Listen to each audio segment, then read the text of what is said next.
Okay, good evening. Today we will discuss about one of the chapter of physics, that is electronics. Now electronics is otherwise called as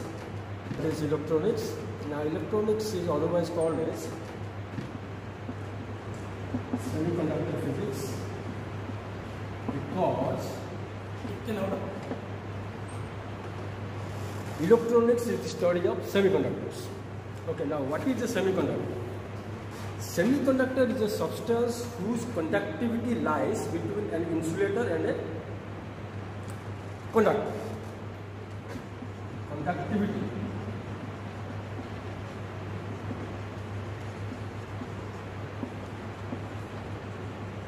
lies between an insulator and a conductor. Now, insulators are the substances which cannot conduct electricity, and conductors are the substances which can conduct electricity very easily.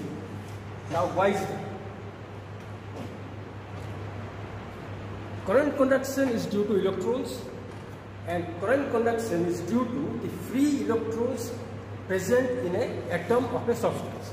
Now, insulators have more free electrons, and insulators do not have free electrons, and conductors have more free electrons. So that is why conductors can conduct electricity easily. Now, semiconductors are the substances which has free electrons, can conduct electricity, but not as good as a conductor. Okay, that is why we say that semiconductors are substances whose conductivity lies between an insulator and a conductor. Not as good as conductor, not as bad as insulator. Alright. Now, semiconductors are basically two types: a pure semiconductor and a impure semiconductor. A pure semiconductor is called as intrinsic semiconductor, and an impure semiconductor is called as extrinsic semiconductor. Now, examples of intrinsic semiconductors are normally germanium, silicon, or carbon. The most used semiconductors are these two, germanium and silicon. Now, semiconductors have this peculiar property of having 4 electrons in their outermost orbit. That is why they are called as tetravalent. Okay, now since we know all the atoms try to achieve the octet state, where an atom tries to be in a stable mode by having 8 electrons in the outermost orbit. Now, since this atom has 4 electrons, tetravalent, now the neighboring atom has also 4 electrons. So, all these 4 electrons will try to bond with each other and form or achieve the octet state. Now, this type of bonding is called as covalent bonding. But what happens here is, due to the tetravalent structure and covalent bonding and the achieving of an octet state, there are no free electrons available for current conduction. Alright. Now, to make a semiconductor conduct current, we will add some impurities.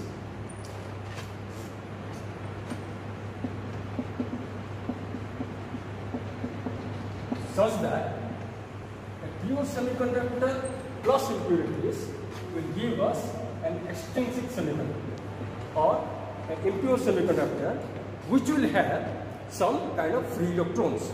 Now, those free electrons added inside a pure semiconductor will help us to conduct electricity. Okay. Now, extrinsic semiconductor, according to the impurity added in it, can be again divided into 2 types: P-type and N-type.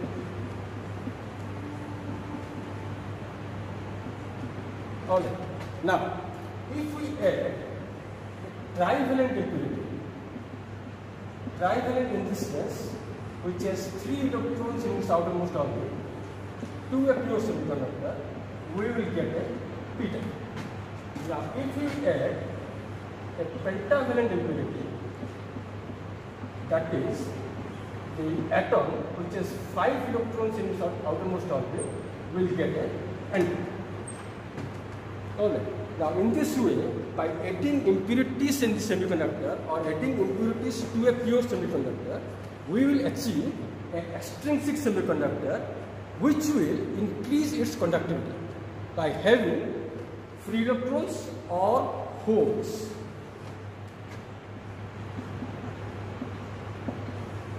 Now, holes are nothing but absence of electrons. Alright. If there is no electron, there will be a hole formed. Now, if the hole is formed, the hole will always try to suck up or attract an electron. Now, if the electrons get sucked or attracted, the electron will flow, and by the flow of electrons, current will conduct. As simple as that. Holes is not a separate thing, it is absence of something, like light and darkness. Darkness is not a specific thing. Absence of light is darkness. Okay. Similarly, holes is the absence of electrons. Now, the process of adding impurities to a pure semiconductor to increase the conductivity and form a extrinsic semiconductor is called as doping.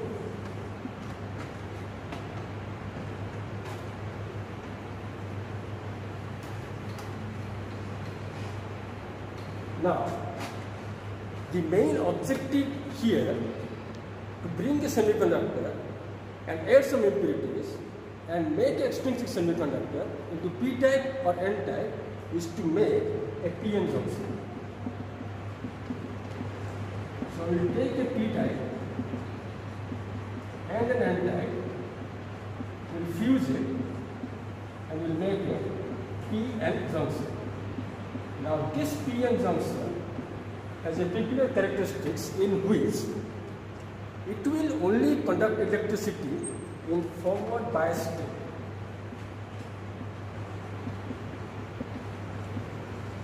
And it will not conduct electricity in reverse bias state.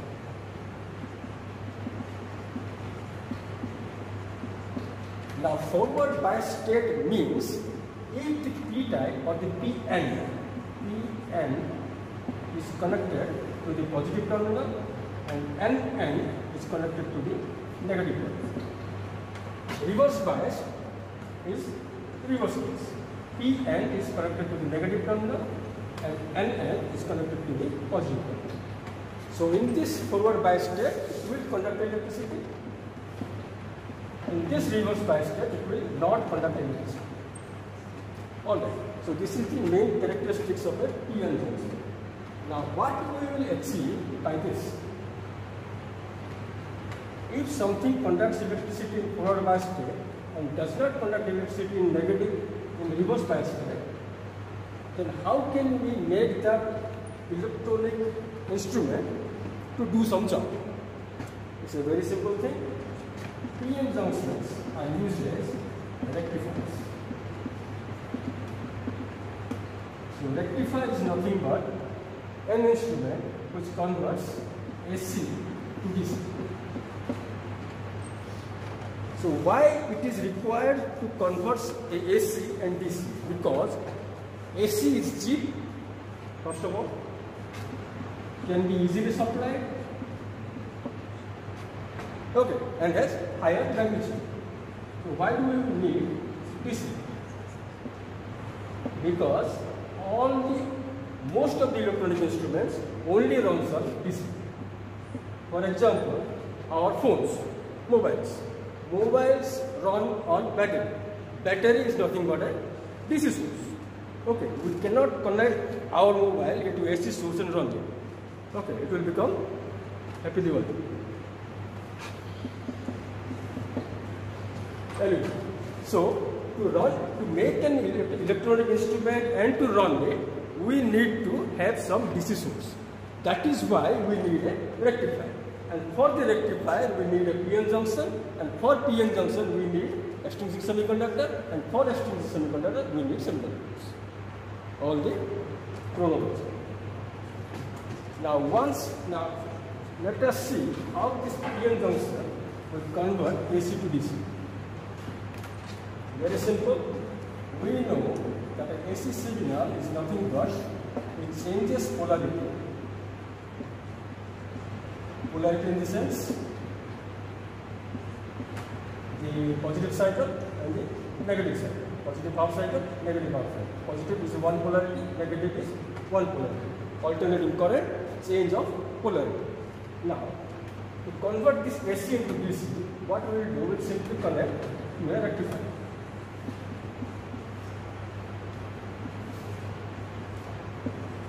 Now, if this is connected to a AC source, okay, during positive half cycle, this is the positive half cycle, this is the negative half cycle. During positive half cycle, the positive polarity will go through the PN junction, and during the negative half cycle, the negative polarity will go through the PN junction. Or, in other words, during positive half cycle, PN junction will be forward biased. During negative half cycle, PN junction will be reverse biased. So, as we know, PN junction only conducts electricity in forward bias, so it will allow this positive half cycle and it will reject the negative half cycle. So, in the output, we will get the whole of positive half cycle. Similarly, it will again repeat the steps. It will allow the positive, reject the negative. Okay, so this is what we call the rectifier output. Now, this is not a DC. This does not look like a DC. DC is like this: stable polarity, stable magnitude. But the output we got here is not even AC2. Alright. Because it does not have a negative half cycle. So we cannot say it is a DC, we cannot say it is a AC. We definitely cannot say it is an AC. But since it has, even if it has a changing magnitude, it has a stable polarity. Everything is positive. Okay. So we can say it is somewhat DC, or in technical terms, it is called as a pulsating DC.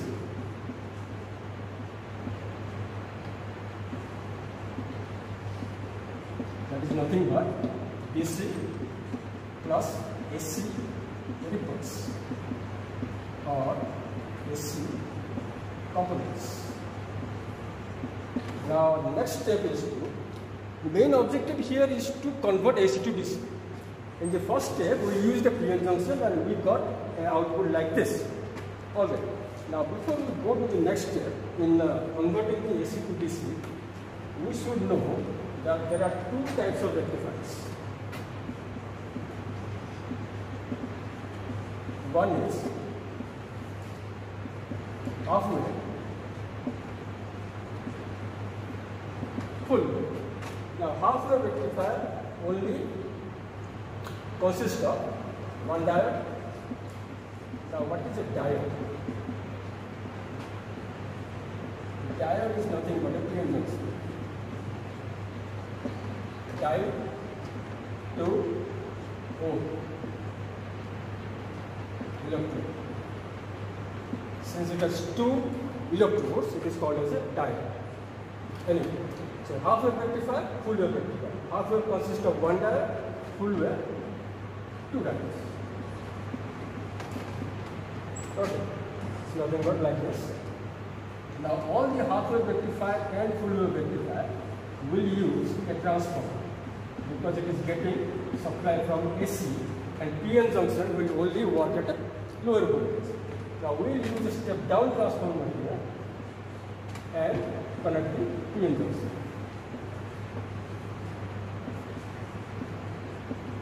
This is a full wave. Consists of two PN junctions. Now in case of a full wave, the output will be like this.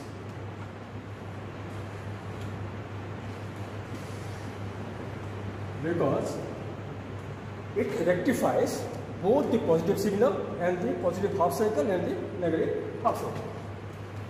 This is again the rectifier output. It is also called as the pulsating DC.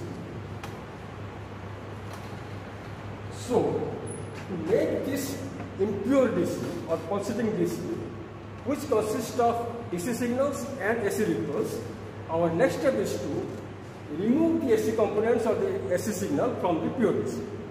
Now, for that, we will use a circuit called as filter.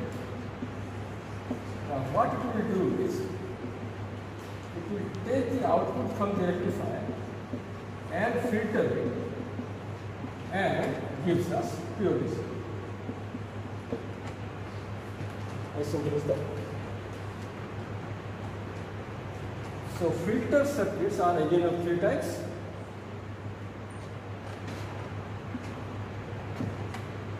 Choke input.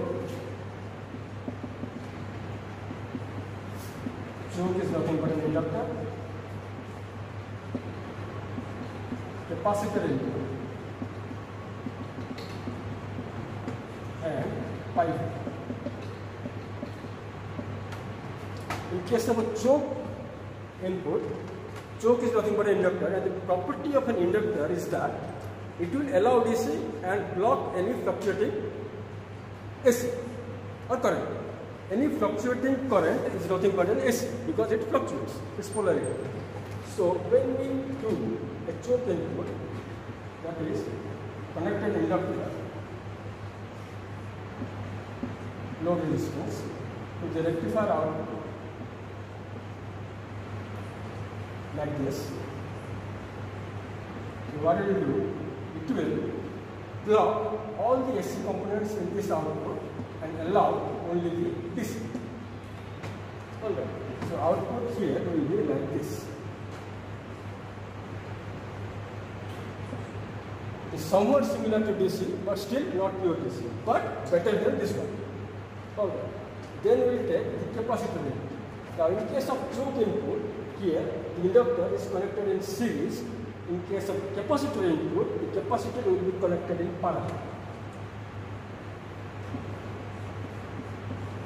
Because the characteristics of capacitor is opposite of the inductor. It will allow the fluctuating current and block the DC or the direct current. So when we give the rectifier output here, the current will go here. When the current comes to the capacitor, it will allow the AC and filter it out. Okay. And the DC is blocked here, and the DC goes back to the output. The output in case of capacitor filter is also the same. Now, the last case here is pi filter, which consists of both capacitor and inductor. So there will be one inductor connected in series and one capacitor in parallel. Another inductor in series, then not.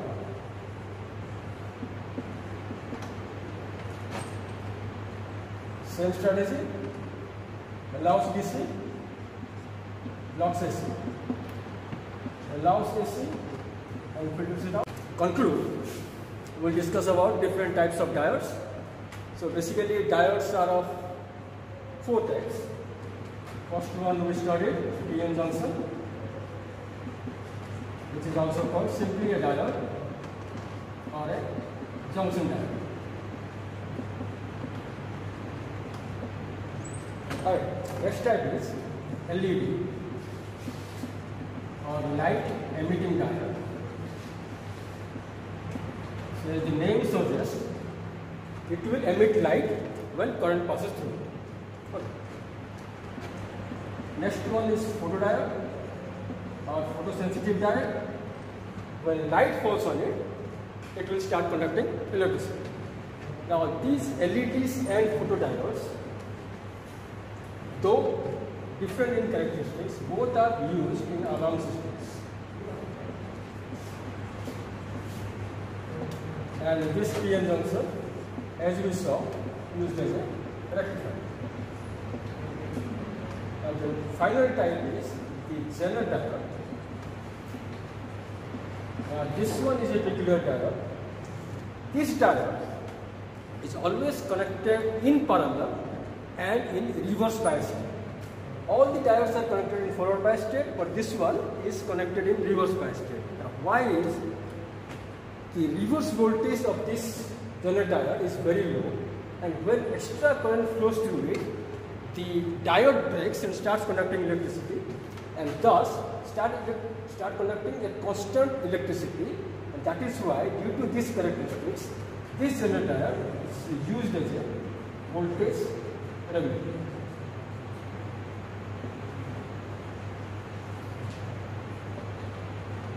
There are other types of diodes, but these four are main types. So we'll discuss other electronics and other aspects of electronics in the next video. For now, thank you.